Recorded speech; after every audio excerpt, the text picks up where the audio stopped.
Hi எல்லோருக்கும் வணக்கம். Welcome back to our channel. So இந்த விலாகில் நான் ரொம்ப நாள் எக்ஸ்பெக்ட் பண்ணிகிட்டு இருந்த ஒரு மொமெண்ட்டு, என் பசங்க 2 பேரும் ஸ்கூல் போகிற டேஸ். மாரா ஆல்ரெடி போயிட்டுருக்கான், இப்போ ஃபஸ்ட் ஸ்டாண்டர்ட். சரண் எல்கேஜி போக போகிறாங்க. ஸோ அதை பற்றின விலாக் தான். ஸோ வாங்க வீடியோக்குள்ளே போகலாம்.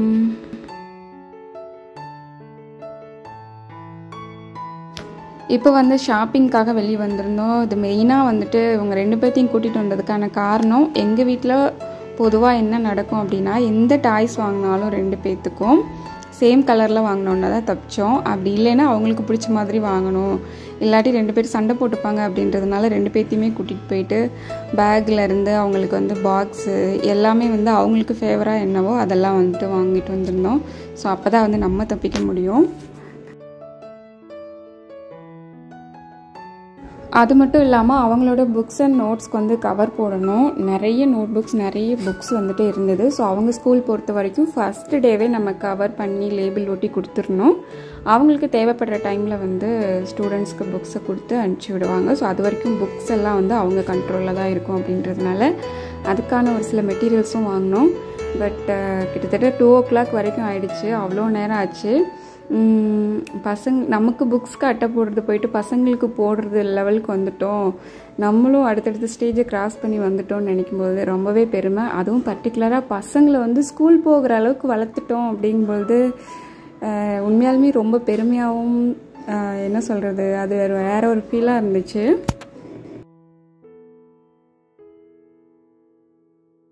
அதே மாதிரி மாரா அண்ட் சரணோட சிலபஸ்லாம் பார்க்கும்போது கொஞ்சம் டஃப்பாக இருந்த மாதிரி தான் இருந்துச்சு. ஆக்சுவலி இந்த கண்டென்ட்ஸ் எல்லாம் நான் +1 படித்தது.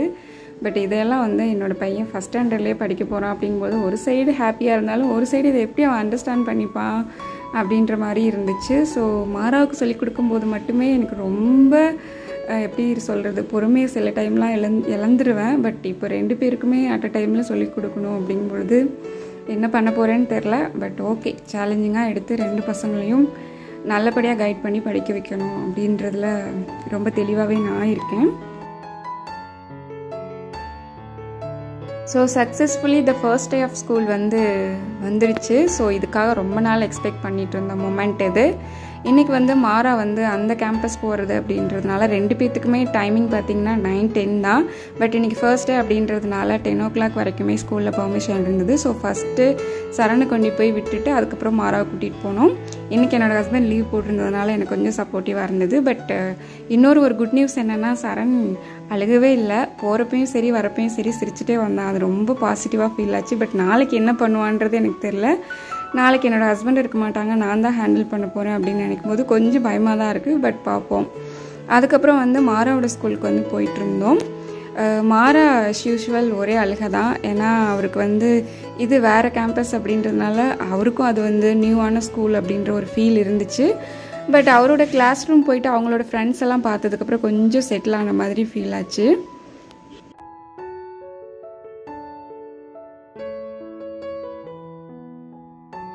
ஆக்சுவலாக நான் பசங்களை ஸ்கூல் அனுப்புகிறப்ப எப்படி இருக்கணும்னு நினைப்பேன்னா, நான் ஸ்கூல் போன டைமில் எனக்கெல்லாம் என்ன பிரச்சனையாக இருந்ததோ அதெல்லாம் கண்டிப்பாக பசங்களுக்கு இருக்கக்கூடாது அப்படின்ட்டு நினப்பேன். எனக்காவது ஒரு நாள் ஹோம்ஒர்க் பண்ணல அப்படின்னா கூட எனக்கு ரொம்ப ஒரு மாதிரி இருக்கும். அவன் போயிட்டு கிளாஸில் எப்படிலாம் ரியாக்ட் பண்ணுவான்ற அளவுக்கு நான் யோசிப்பேன். அதே மாதிரி குழந்தைங்க காலையில் ஸ்கூல் போகிறப்போ சிரிச்சிட்டு போனால் மட்டும்தான் எனக்கு அந்த டேயில் வீட்டுக்கு போயிட்டு ஃப்ரீயாக இருக்க முடியும். இல்லை இன்கேஸ் ஏதாவது சேடாக போகிறாங்க அந்த மாதிரிலாம் இருந்துச்சு அப்படின்னா எனக்கும் வேலையே ஓடாது, அந்த மாதிரி தான் இருக்கும். ஸோ அதனால எந்த அளவுக்கு நம்ம அந்த குழந்தைங்கள சாட்டிஸ்ஃபைடாக ஹாப்பியாக ஸ்கூலுக்கு அனுப்புகிறோமோ அந்தளவுக்கு தான் ஆஸ் அ பேரண்ட்டாக நம்மளும் ஹாப்பியாக இருக்க முடியும். ஸோ நான் என்னோடய இடத்துல தான் வச்சு என்னோடய பசங்களை பார்ப்பேன். ஸோ ஆனால் பட் லாஸ்ட் இயர் யூகேஜி எனக்கு கொஞ்சம் டிஃபிகல்ட்டாக தான் போச்சு. நிறைய விஷயத்தில் நானுமே நிறைய மிஸ்டேக்ஸ் பண்ணியிருந்தேன். பட் இந்த இயர்லேருந்து அதெல்லாம் பண்ணக்கூடாது, நிறைய தெளிவாகவே இருக்கேன். 2 பசங்களையுமே டெய்லி ஸ்கூல் போகிறப்போ அவங்க எந்தளவுக்கு ஹாப்பியாக போக வைக்க முடியுமோ அந்தளவுக்கு அவங்கள கான்ஃபிடென்ட்டாகவும் ஹாப்பியாக அனுப்புறதுக்கும் என்னெல்லாம் பண்ண முடியுமோ அதெல்லாம் பண்ணணும் அப்படின்ட்டு நான் இருக்கேன். ஸோ சக்ஸஸ்ஃபுல்லி மாராவையும் கிளாஸில் விட்டாச்சு. ஸோ மாராவோட பேட்சும் இதில் கண்டினியூ ஆகும். நியூ ஸ்டூடெண்ட்ஸும் இருப்பாங்க, அதே மாதிரி பசங்க ஓல்டு ஸ்டூடெண்ட்ஸும் கம்பைனாக இருப்பாங்க. அப்படின்றதுனால மாரா கொஞ்சம் ஃபீலிங் ஹாப்பியாக தான் இருந்துச்சு. ஸோ மாரா விட்டுட்டு நாங்கள் கிளம்பிட்டோம். ஸோ அடுத்து இன்னொரு இன்ட்ரெஸ்டிங்கான விஷயம் என்னென்னு பார்த்தீங்கன்னா, இதை வந்து நான் இந்த இடத்துல கண்டிப்பாக சொல்லி ஆகணும். கிட்டத்தட்ட 6.5 years ஆச்சு நானும் என்னோடய ஹஸ்பண்டும் தனியாக போயிட்டு ஒரு டீ குடிக்கிறதோ இல்லை வெளியில் போகிறதோ. நான் எந்த அளவுக்கு சரணை வந்து ஸ்கூல் சேர்க்கணும், மாறாவை ஸ்கூல் சேர்க்கணும் அப்படின்ற எக்ஸ்பெக்டேஷன் இருந்தனோ, அதுக்கு ஈக்குவலாக எனக்கு இந்த எக்ஸ்பெக்டேஷன் இருந்தது இந்த டே பர்டிகுலராக. ஏன்னா ரொம்ப மிஸ் பண்ணுவோம். கப்புள்ஸ் டைம் அப்படின்றது எங்களுக்குள்ளே இருக்கவே இருக்காது. அவ்வளோ பேசிக்கிற டைம்ஸ் வந்து ரொம்ப மெனக்கிட்டு ஒவ்வொரு டைமையும் நம்ம வந்து சூஸ் பண்ணுறதா இருக்கணும். ஏன்னா எனி டைம் ஃபேமிலி பசங்க அப்படின்ற மாதிரியே போகும். சில டைம்ஸ் எல்லாம் நான் எக்ஸ்பெக்ட் பண்ணுவேன், அவங்க கூட எங்கேயாவது வெளியில் போகணும், ஒரு அரை மணி நேரமாவது எனக்கு டைம் கிடைக்காதா அப்படின்ற மாதிரிலாம் தோணும்.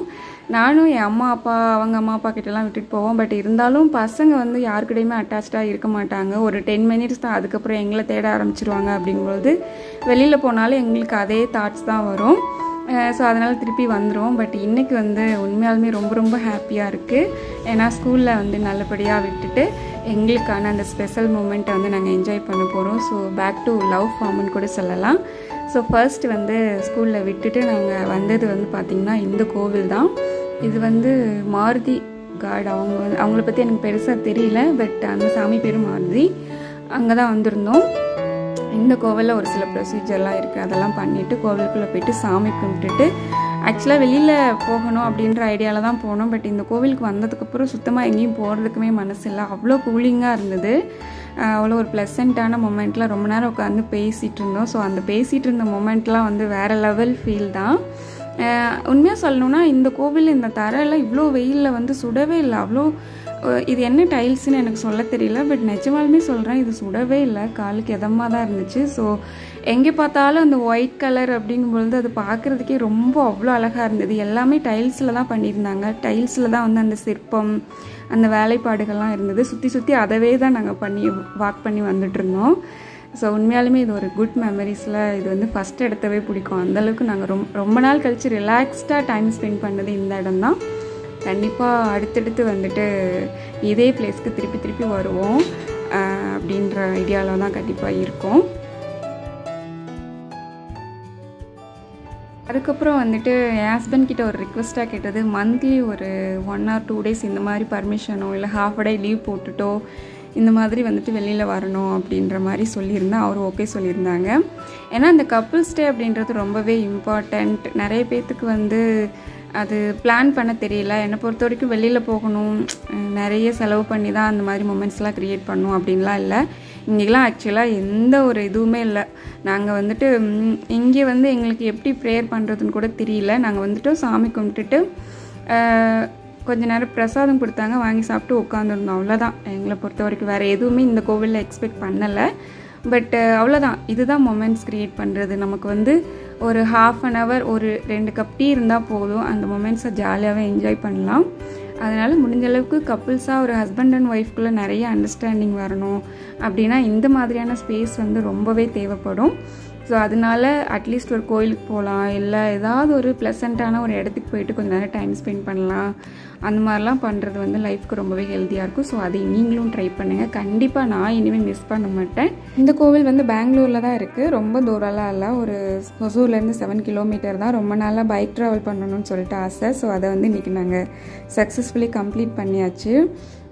அதுக்கப்புறம் எங்களுக்கு பிடிச்ச அந்த ஜூஸு, டீ கடை, ப்ளஸ் என்ன சொல்கிறது, கூழு, இதெல்லாமே குடித்து எங்களோட லவ் மொமெண்ட்ஸை ரீக்ரியேட் பண்ணோம். நாங்கள் லவ் பண்ண காலத்தில் அதெல்லாம் தான் எங்களோட பெரிய சப்போர்ட்டிவ் திங்ஸ்ன்னு சொல்லலாம். ஸோ அதையெல்லாம் வந்து சக்ஸஸ்ஃபுல்லி என்ஜாய் பண்ணியாச்சு.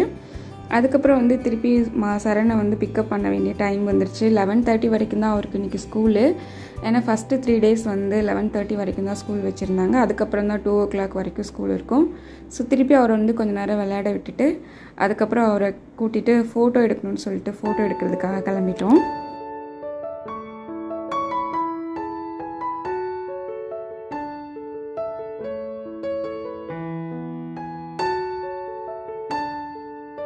அதுக்கப்புறம் சரணுக்கு ஃபோட்டோ எடுக்கணும் அப்படின்னு சொல்லிட்டு ஸ்டூடியோ போயிருந்தோம். அங்கே வந்து சரண் பண்ண வேலை இருக்கே பாருங்கள் நீங்களே கொஞ்சம். ஆக்சுவலி இந்த மாதிரி குழந்தைங்களுக்கு பாஸ்போர்ட் சைஸ் ஃபோட்டோ எடுக்கிறது ஒரு சில விஷயங்கள்லாம் ரொம்ப டஃப்பாக இருக்கும். அவனுக்கு கிட்டத்தட்ட ½ an hour போராடி அந்த ஃபோட்டோ எடுத்தோம். அப்படி இருந்தும் கூட கரெக்டாக விழலை. சைட்லலாம் வந்து சைடில் பார்த்துட்டு இருந்த மாதிரி தான் இருந்தான். பட் ஸ்கூல்லையும் ஓகே, நோ இஷ்யூன்னு சொல்லிட்டாங்க. ஏன்னா அந்த குழந்தைங்களுக்கு எப்படி உட்காரணுன்றது தெரியாது அப்படின்றதுனால பிரச்சனை இல்லை. பட் படாத பாடு படுத்திட்டா. அது ஒரு சில நேரம் டென்ஷன் ஆனாலும் ரொம்ப க்யூட்டாக இருந்தது அது பண்ண விஷயம் எல்லாம். ஸோ ஃபைனலாக வந்துட்டு ஃபோட்டோ எடுத்துகிட்டு அதுக்கப்புறம் நாங்கள் வந்து சரணை கூட்டிகிட்டு வீட்டுக்கு கிளம்பிட்டோம்.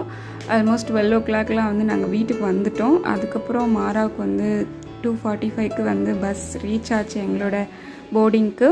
அதுக்கப்புறம் அவங்க அப்பா போயிட்டு கூட்டிகிட்டு வந்தாங்க. அந்த ஷாப்பில் இந்த ஃபிஷ் டேங்க் இருந்தது. ஸோ அதனால் சரணை கொஞ்சம் நேரம் உட்கார வைக்கிறதுக்கு எங்களுக்கு ரொம்ப யூஸ்ஃபுல்லாக இருந்தது. நானும் கொஞ்சம் நேரம் பார்த்துட்டு இருந்தேன். எனக்கு உண்மையாக அந்த மாதிரி ஃபிஷ் டேங்க் பார்க்குறதுலாம் ரொம்ப பிடிக்கும். ரொம்ப ரிலாக்ஸிங்காக ஃபீல் பண்ணுவேன். ஸோ கண்டிப்பாக நெக்ஸ்ட்டு வீட்டுக்கு வாங்க போகிற ஒரு முக்கியமான விஷயம் ஃபிஷ் டேங்க்னால் பார்ப்போம் எப்படி வாங்க போகிறோம் அப்படின்னு சொல்லிட்டு.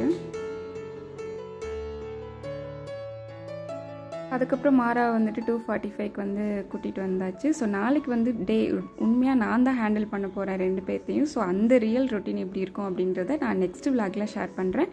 கண்டிப்பாக பாருங்கள். என்ன மாதிரி மதர்ஸாக இருக்கவங்களுக்கு கண்டிப்பாக ஹெல்ப்பாக இருக்கும். So that's all about this video. இன்னொரு விளாகில் மீண்டும் சந்திக்கிறேன். until then bye from Uma. Thanks for watching and keep supporting. Bye.